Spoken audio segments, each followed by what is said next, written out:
Hello बच्चों, आइए चलिए सॉल्व करते हैं इस क्वेश्चन को। Calculate the pH of resulting solution obtained by mixing 50 ml of 0.6 normality HCl and 50 ml of 0.3 normality NaOH। सो इस क्वेश्चन में जो की कॉन्सेप्ट है इट इज बेसिकली pH। और pH को अगर हम फॉर्मूले वाइज लिखें, it is basically minus log H plus. Now let's try to write the reaction first. तो हम यहाँ पे ऑब्जर्व कर सकते हैं कि हमें HCl दिया गया है reacting with NaOH.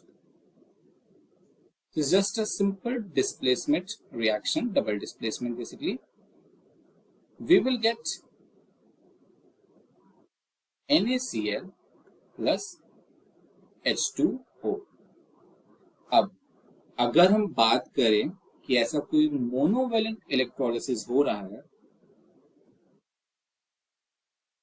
और नॉर्मैलिटी को अगर हमें डिफाइन करना हो, it is milli equivalent upon total volume. So अगर हमें मिली इक्विवेलेंट नहीं पता है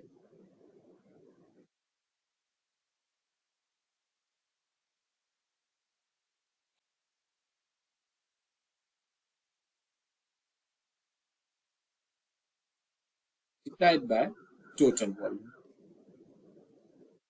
So अब हम देखते हैं कि जो मिली इक्विवेलेंट है वो बिफोर रिएक्शन कितना था।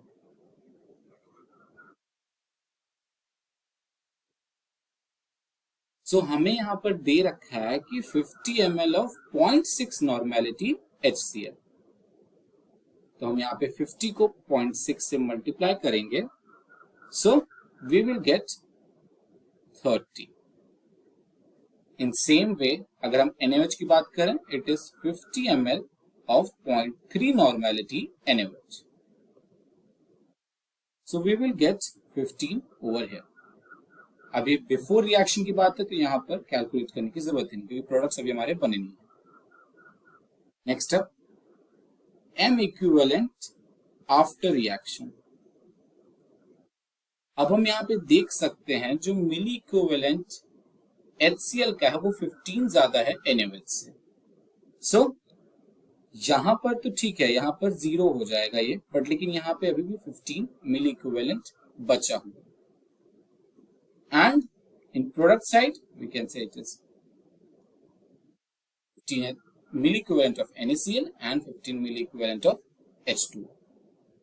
Now, अब हमें क्या करना है, हमें H plus का कॉन्सेंट्रेशन कैलकुलेट करना।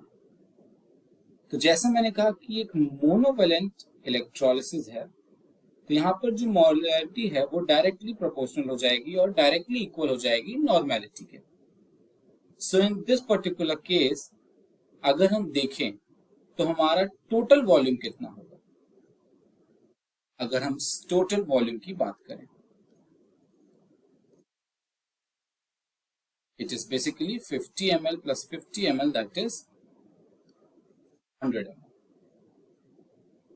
अब H प्लस आयन की अगर हम बात करें, जो HCl से हमें कह सकते हैं दैट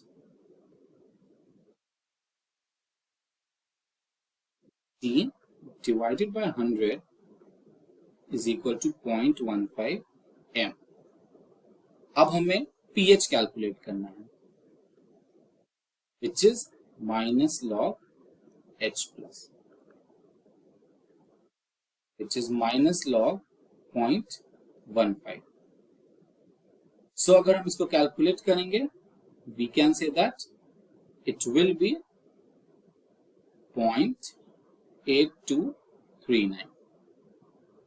सो हमारा जो आंसर है it is option B. And I hope आपको ये आंसर समझ में आया होगा।